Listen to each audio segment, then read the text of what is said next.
Hello, Huw Turbervill here, editor of the Cricketer magazine, and I have another episode in my series Huw Meets, and I've got my childhood hero, Derek Pringle.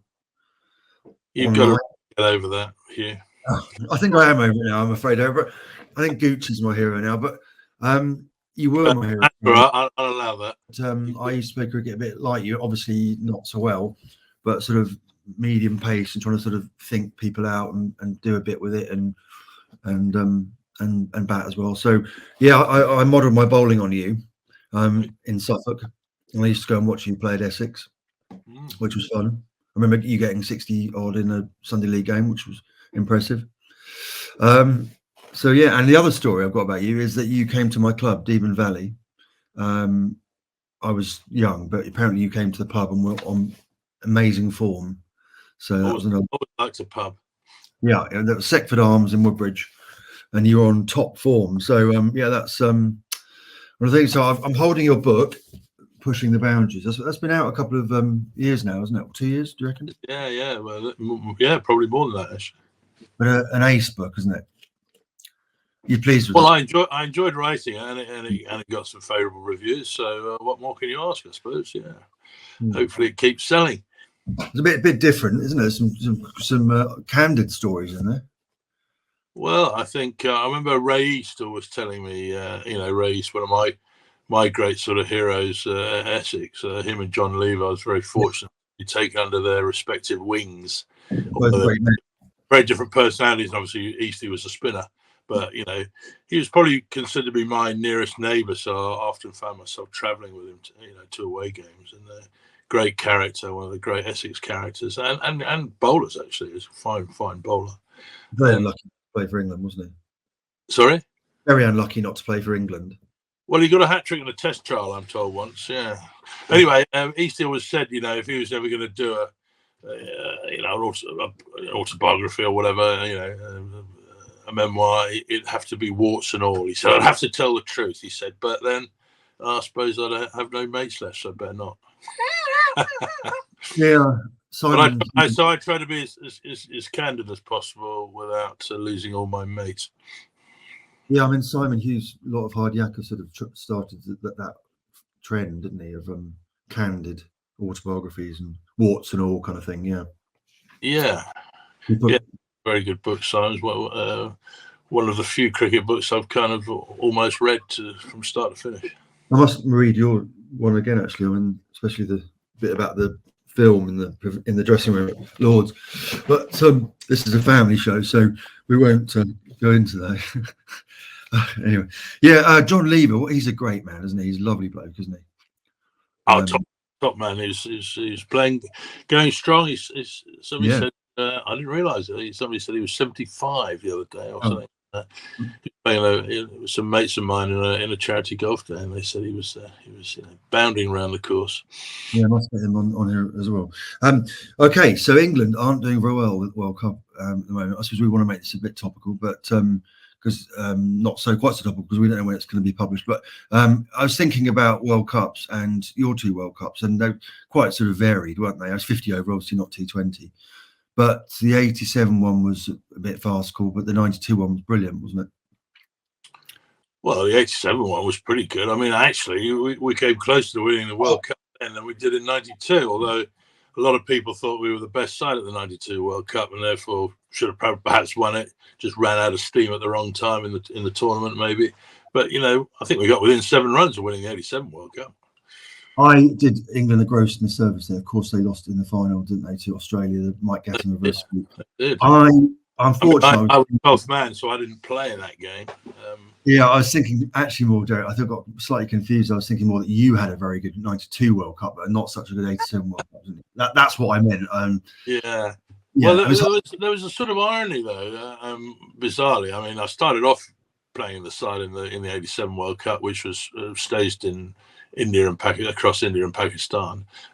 Most of our group matches were in Pakistan, and those pitches are like, didn't suit me at all. They were bare, hard, flat, good for batting on, etc., etc. No movement for me or whatsoever off the seam. And in those days, I wasn't I probably more hit the deck bowler rather than attempting to swing it. So didn't have that much to offer. So in the end, they went with 2 spinners, which was absolutely right thing to do.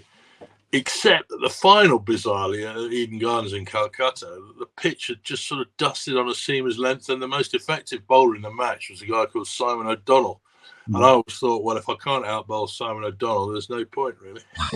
Right. Yeah, so that could have been your moment.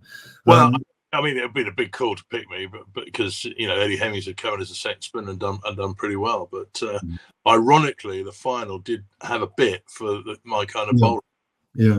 And we narrowly lost, and perhaps might not have lost had Mike Gatting not gone for that reverse sweep first ball off Alan Border's sort of makeshift 5th bowler for Australia. Yeah, but I mean, everybody plays the reverse sweep now, and that just shows how different it is. Very good. Yeah, there was it was a sort of scandal at the time, wasn't it? Real sort of inquest went into why he was playing it and so forth. But yeah, it's so common now, isn't it? But 92 was a really good campaign. I mean, as you say, it ran out of steam at the end, but that side was packed with. I mean, every player had scored a first-class century, hadn't they? Well, every player batting in the final has scored a first class. Toughest was in our squad. Yeah. Not sure he scored one. No. Richard Illingworth had, and everyone who played in the final has scored a first class 100. Yeah. Dermot Reeview, Chris Lewis. Yes. Yeah. No. It's it all came together. What's interesting is these days you get the impression. I mean, it may be false. You get the impression they kind of plan things a bit better, and they have all this bloody, army of data analysts, which I've never seen the value of personally. But anyway, I think modern players now would be lost without them. But I think it's just gobbledygook.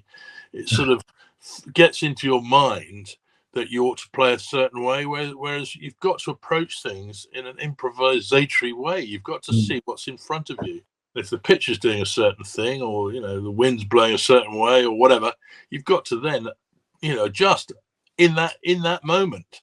It's no good going out there with somebody saying so and so will do this and this is what's expected. Well, I don't think you've got to expect the unexpected. Yeah. And what was interesting in that 92 campaign is that I'm pretty sure that when we went to, because we preceded it with a tour of New Zealand where we played 3 tests and 3 one-dayers, I'm pretty sure that I would never have been in Gucci's mind to take the new ball in the World Cup.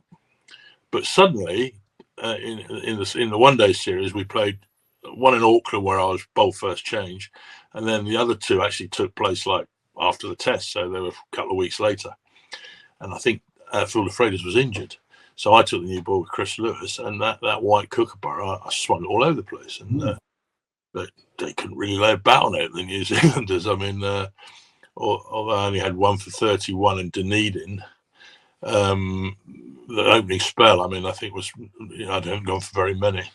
And it looked like taking a wicket most overs, although I didn't. I only got 1 for it in the end. But in the next game in New Zealand, Christchurch, I took 2 for 11 in whatever, 10 overs or whatever. So it wasn't a fluke. It was swinging over the place. And I think then Gucci thought, well, why not? Let's see where it goes. And I was given the new ball in the World Cup. And, pretty sure months before that would not have been in his mind. Yeah. Well, there was another interesting choice of opening bowler in that World Cup was Deepak Patel was opening the bowling for New Zealand, which was kind of about the first time really a spinner had opened the bowling. That was a plan, though. I mean, they didn't do it in the one-dayers, and I think us thumping them 3-0 in those one-dayers got them to think, what can we do? And therefore, Martin Crowe, was a man who thought quite deeply about the game. I think he felt that we need to play on slow, grippy pitches because they had, Harris, Larson, all people who bowl these kind of weird cutters at about 65 miles an hour, and therefore and Deepak as well. So open with an off spinner. It was a classic kind of Martin Crowe idea, and it worked really well for them because they got through to the semi-finals. But they played traditional sort of 2 seamers, opened up with 2 seamers against us, and got thumped 3-0 in that preceding series. So they changed it, and good for them. In the World Cup final, it must have been about your best one-day figures, wasn't it? Was it 3 for 22? Something like that, yeah. I know it's a bit of a sore point for you, but it should have been. Well, it's not a sore point. It's all no, blimey. Well, not then the LBW. I mean, listen, it's not the first time umpires have turned down LBW. Yeah, it just was a rather big occasion to do it. Why? We're talking about Jarvid, my and Dad. Dale had. But what I found quite interesting in that is that you're right. I took 3 for 22 off 10 overs, but I bowled 5 no balls and 3 wides. Oh, yeah. So I've given them an extra 8 balls. God. So that would have been, so take those 8 off 22, 14, and all the runs that would have been scored on those no balls. I could have had sort of 3 for, under 10. Amazing. Yeah. What was interesting is that everything was replayed, because it was a final, everything was replayed. And Mickey Stewart said not a single no ball was actually a no ball, because I used to bowl with my heel raised. And as long as your, the back of your heel is behind the line, even if it's raised, it's not a no ball. But of course, the umpire's standing 15 foot back and he just sees the line because my heel raised. Call it no ball. It's easy to do. Brian I wasn't the only one to do that. I mean, a lot of umpires call no balls because of that. But as I was maintaining, because you leave someone of my sort of size always leaves the print of where the spikes are, and you can see, if you put your foot in that mark, that actually it's not no ball, but they wouldn't have it, because the heel was raised. They can see the line. Yeah, and as you say, England just ran out of steam. I mean, although Wasm was getting it reversing, wasn't he? He was. Yeah, I mean, I felt though, because they weren't after 30 overs, they were probably just over 100, weren't they? Yes, yeah. I mean, it was that classic rebuild. I thought, they're going to have to play well to get 200, but somehow they got 249. Yeah. I think we just sat back a little bit, and I don't know, let them. I don't know whether we absolutely relaxed, but something went wrong there, because they scored another 100, essentially 150 runs in 20 overs, which is 7 and over, which for an extended period of like 20 overs was unheard of in those days. You did well. I'd forgotten you were 18 not out. Yeah, well, as you say, all of us had scored a first class 100. So why were you surprised? Not surprised. I'd forgotten that you didn't. You stayed unbeaten against the mighty Wasim, who was getting Lammy out and Chris Lewis out with his unplayable delivery. So you did very well to survive that onslaught, didn't you? Well, it kind of worked out what was coming. You couldn't do much with it. I mean, if somebody said I need you to hit him for 5 boundaries, you think, well, blimey, where am I going to do that? Unless I get an edge. Yeah. Well, you managed 1 boundary. Well, what people don't realise, I think, is that the movement's so late. That when he was bowling reverse swing, and in those days, he was a 90-mile-an-hour bowler. The ball's changing direction probably about 15, 20 foot from where you are. So late, it's almost impossible to get middle of the bat on it. Especially when you first come in. I mean, if you can survive long enough, it probably gets a little bit easier, but not much. Okay, and then so moving on from World Cups this summer, England's first test opponents are West Indies, starting on July the 10th. I suppose it'd be a good opportunity to plug Richard's book, Richard Sydenham's Almost Invincible, which you've contributed to, haven't you? Or you were interviewed. Yeah. So that was an amazing series, wasn't it? 84. I mean, the second test, I suppose, is the one that England declared 300 for 9. I think it was extraordinary. We managed a declaration on the 5th morning, put them in again, but Gordon Greenwich and Larry Gomes had all the answers, didn't they? Well, I dropped Larry Gomes at his first slip off Neil Foster, I think. But I'm not sure it would have made much difference, because Greenwich was the man who did all the damage. He just sort of decided that he was going to play his shots, and he hit the ball very hard and very frequently. I suppose we were slightly... I mean, the pitch, it's unusual because, there was a little bit of time lost to bad light and what have you in the game, but generally on the 5th day, a pitch that's had that much, cricket on it should be offering up a little bit more to the bowlers. But that was pretty flat for some reason. Didn't do anything, and Of course, in the first innings, Ian had taken 8 wickets and swung the ball, around corners. I mean, he bowled brilliantly, big swingers, but it didn't move off the straight in the second innings. And once Gordon worked that out, he thought, I'm going to just go for it here. And, he played magnificently well. What I found, though, was interesting. You mentioned Richard Sydenham's book there. He obviously interviewed a lot of people around the series. And the criticism was that Gow should never have given him a chance to win.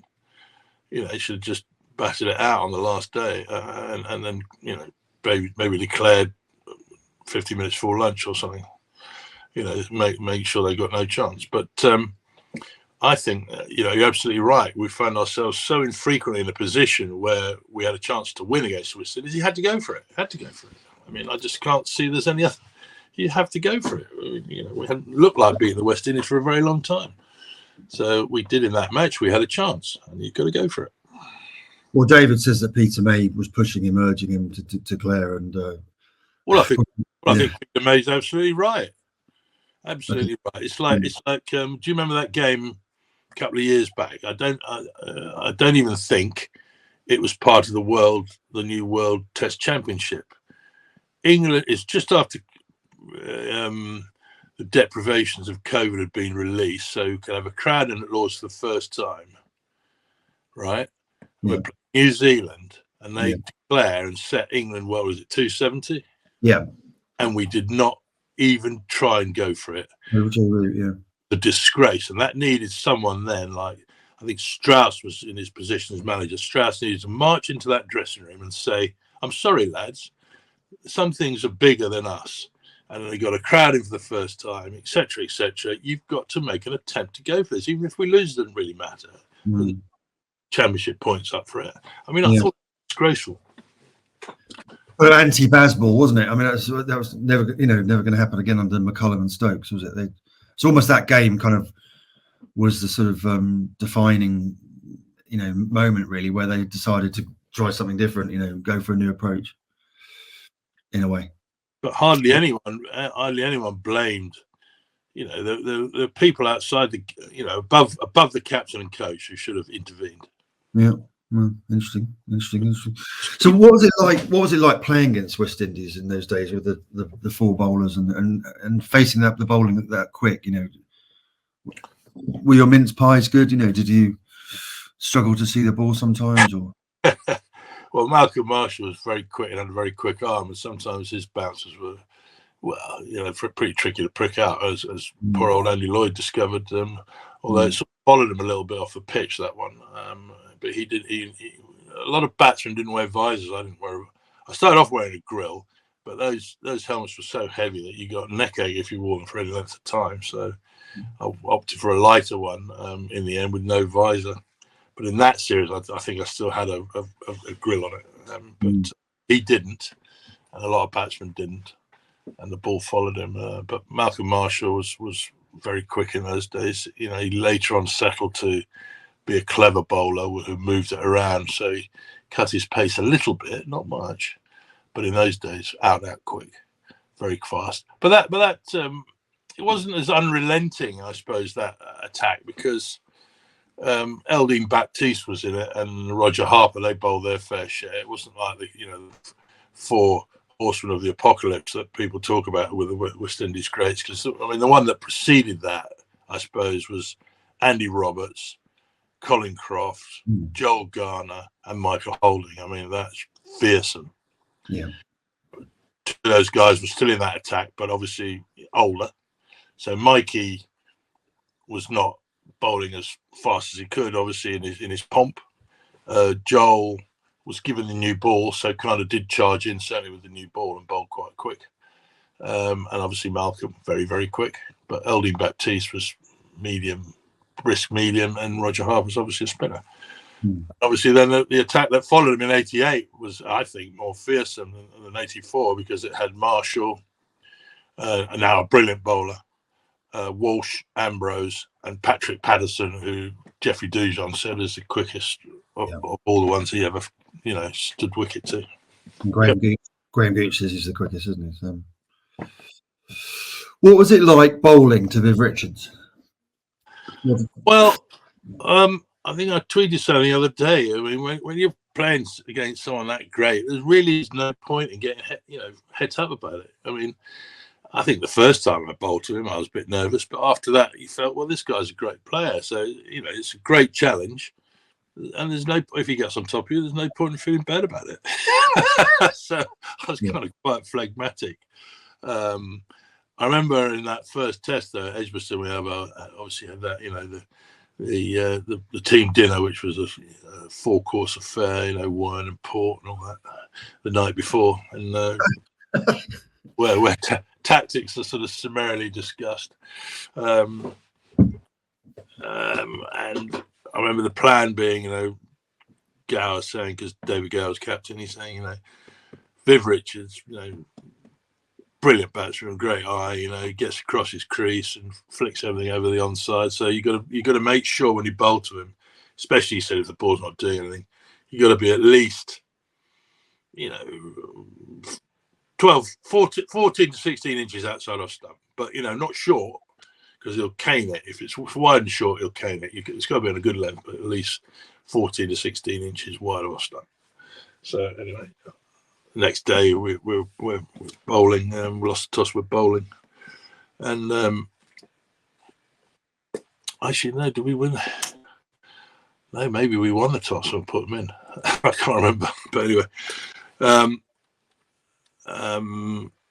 Viv was batting, and I was brought on, and I think the first ball I bowled, remembering our discussion, I put it outside our stump. Probably wasn't 14 inches outside our stump, but it was a good, I reckon 8 inches to a foot outside our stump.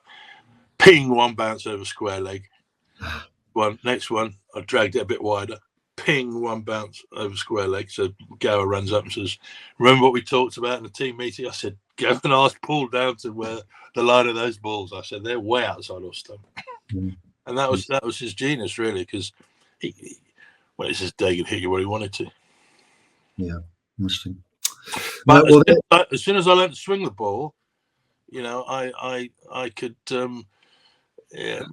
Keep him quiet is probably too strong a word, but I fancied my chance of getting him out more, because he did like to, as I said, play across it. So if you could swing it, you could put him under put him in trouble occasionally, and put him under pressure. Do you recall the time you got him out? Or? Yeah. Yes, I got him out actually in that in '84 series at Law. Was that '88? No, it might be the next series in '88. I was bowling a few outswingers, and then I thought I'd just try an inner, and he was thinking I was going to smack it square on the offside because he expected the outswing, and it swung in and he got an inside edge and it bowled him. But I got him out a couple of times in '91. Which pleased me because I was bowling. I thought I bowled quite well in that series. You got a fiver, didn't you, in that series? The Oval? No, I didn't play at the Oval. Actually, I was fiver against Australia at the Oval. So I'm getting mixed up. Yeah, I was ill when Ian Botham came back into the side. I mean, I've not played in any of the tests to that point. Well, West Indies, moving on. West Indies are here this summer. It's Jimmy Anderson's last test at Lords, another England swing bowler like yourself. I mean, you had some thoughts about Jimmy, didn't you?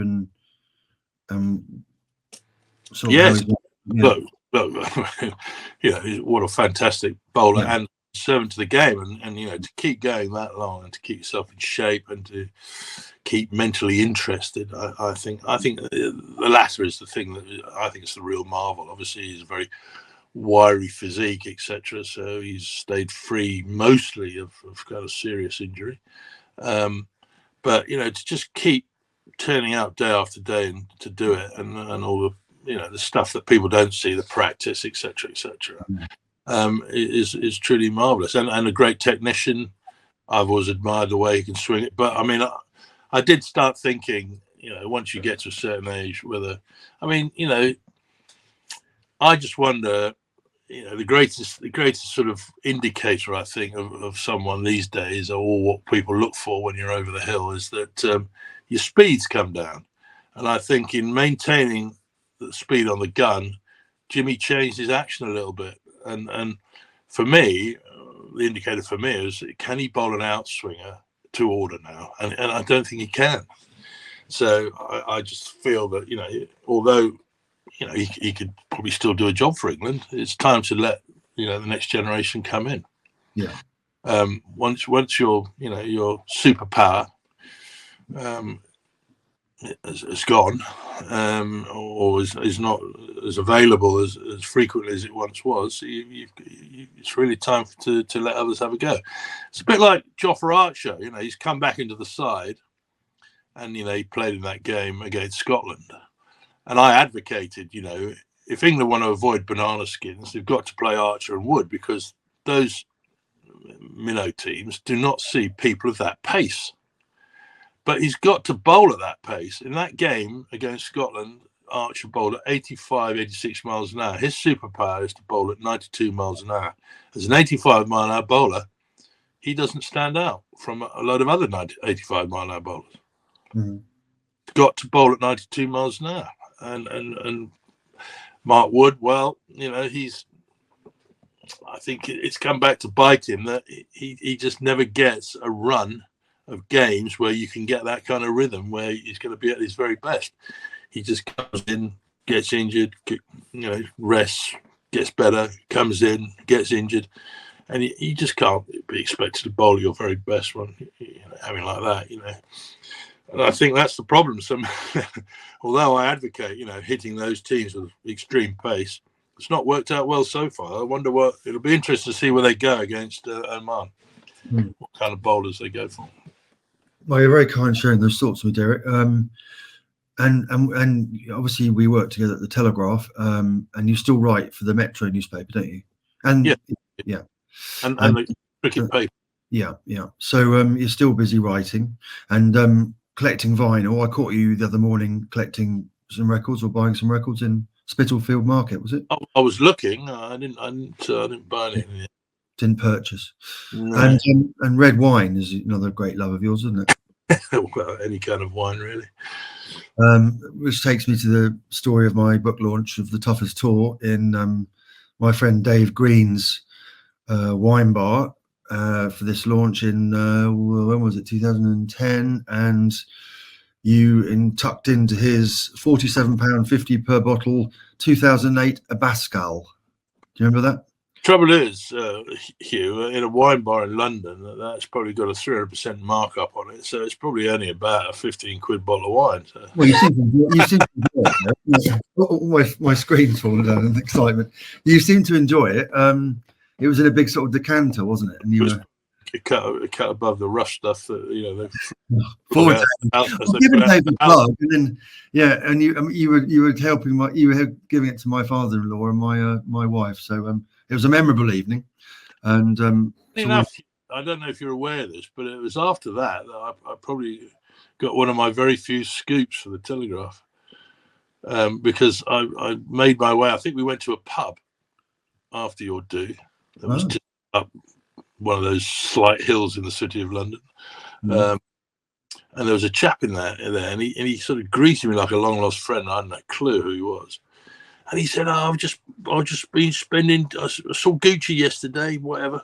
And of course, Gucci was then batting coach at the England side and about to embark on the Ashes tour, which is why you did your book. Yeah.